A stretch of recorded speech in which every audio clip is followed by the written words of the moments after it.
Hi, our first part of our class today, we are going to be talking about research on companies and corporations. So, for publicly held corporations, one of the best sites to go to is the Securities and Exchange Commission website, which is at sec.gov.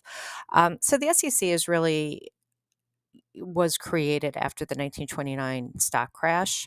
Um, and the purpose is to be able to inform investors of the quality of their investments, right? So, um, although you and I might not be able to read through an SEC filing, our investment advisors have the skills and the knowledge, and just ratings and things like that come from what is disclosed in the SEC filings. So, the database that you search for SEC filings is called EDGAR. Of course, it's an acronym because we're with the federal government, which stands for EDGAR. Electronic Data Gathering and Retrieval. So it's free. And again, this would only be publicly held corporations. Kinds of filings that they have. They have the 10K, which is your annual report, your 10Q, which is quarterly. Um, 8K is if they're doing something new or different. Maybe they're doing a stock buyback or a stock issue or something like that. That is your 8K. And if they're your initial public offering would be your S1. So those are some of the filing types that you have. So here, let me go to sec.gov.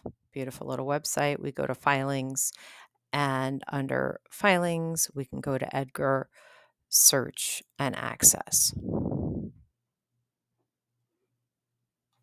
Okay, so there's a bunch of different ways you can search on Edgar: full text, keywords and phrases, or a company name, or their ticker symbol, or this something called an SIC code, which is the standard industrial classification. So if you're interested in finding filings in one certain kind of industry, you would search by the SIC code. So if I go to Edgar full text, and I'm just going to search for Netflix. Oh, gave me some information there that. Okay. So Netflix. This is its ticker symbol, NFLX, and here is our annual report. Oh, that's 2021. Here's our 2023 one. I don't know why it's not in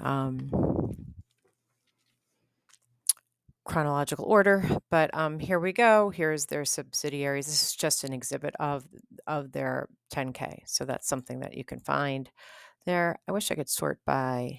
Can I sort by that?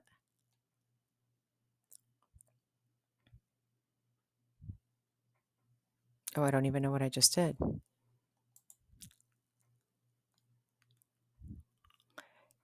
Here, let's just do the last year because I want current information. Okay. So here is the annual report, but look for our annual report. They have a bunch of different exhibits. So this is an exhibit 23.1, 22.1, prospectus. I want to find the, let's just look at a 10K, an 8K, something current that they're doing here.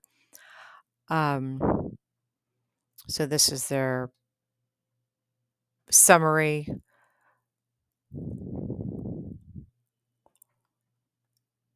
With, oh, it was a tough year with a brighter finish. So we can open the whole document and the quarter four results, operating profit. So all sorts of great things that we can get from that 8K. You can also, if you're again, we can just search for SIC code. So if we wanted this 7841, we can find all the companies in that SIC code. So let me go.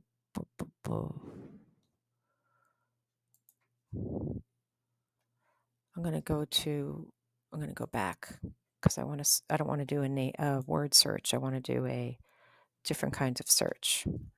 Am I at sec.gov now? Okay, filings, Edgar.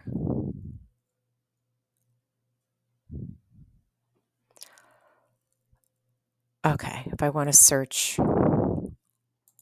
kind of by topic. Okay, and if I have my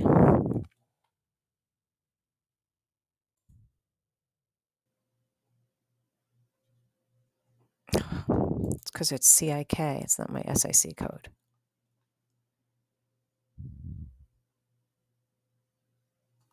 More options. That's what I want, my SIC code here. And then I'm going to search. Oh, because I had that. I left that in there.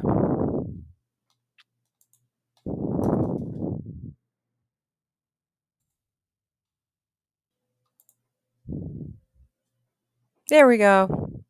The funny thing about this, one of the reasons why I picked this SIC code is because it's like videotape rental, which is funny because that doesn't exist, but streaming places like Netflix are still using that same SIC code. So you can have these are all of the companies that use that SIC code. Unless there's another page, it looks like that's it. But it would be interesting to see, how many of these are still in business. And obviously, but you remember West Coast Video and Blockbuster and Hollywood Video, all of those places. Redbox is still around. So you can use that. The central index key is similar to their ticker symbol, so that's called the CIK code if you wanted to find things on a particular company. So why are we using Edgar? All right, you want to figure out what's going on with a client or a potential client or a competitor. You want to, if you were an investment advisor, you want to invest in a company.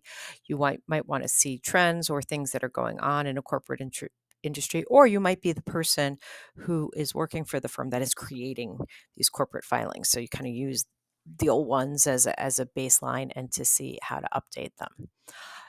Fun things you can find: who are the highest paid execs, and since it's a publicly held company, their salaries are posted there. Where are all their offices and factories? Sometimes that's hard to find these days, right? They don't list that stuff on the website all the time. They're all like, oh, if you have a question, just email us. The risks, any pending lawsuits, all sorts of good stuff that you can find out. And what their strategies are on, if they're buying back shares, if they're issuing new shares and things like that. Now, private companies, we don't have Edgar, right? They are private, and their information therefore does not have to be published to the world at large. So you can go to the company website. Company websites have news releases. They might have information about leadership, obviously about their mission and what they do. To find things like who to sue, who to file a lawsuit against, you can go to the Secretary of State records. You can find out where they're incorporated, who their registered agent is, where they're doing business. And you might find, some information about their ownership if they're privately held. Internet news searching, which we worked on a few weeks ago, finding out what's going on with them. Are there lawsuits pending? Do they have like new stores opening, stores closing? If you want to find out if there's a bunch of lawsuits pending against them, you can use Pacer for that. And you can use Lexis and Westlaw for historical news stuff about them. You can also go to this one website. You can get a subscription to this, Hoover's. Be able to get a lot because I don't have a subscription. Hoover's and Dun and Bradstreet's are kind of like the places you go for privately held company to find information. Internet's going to be slow for me.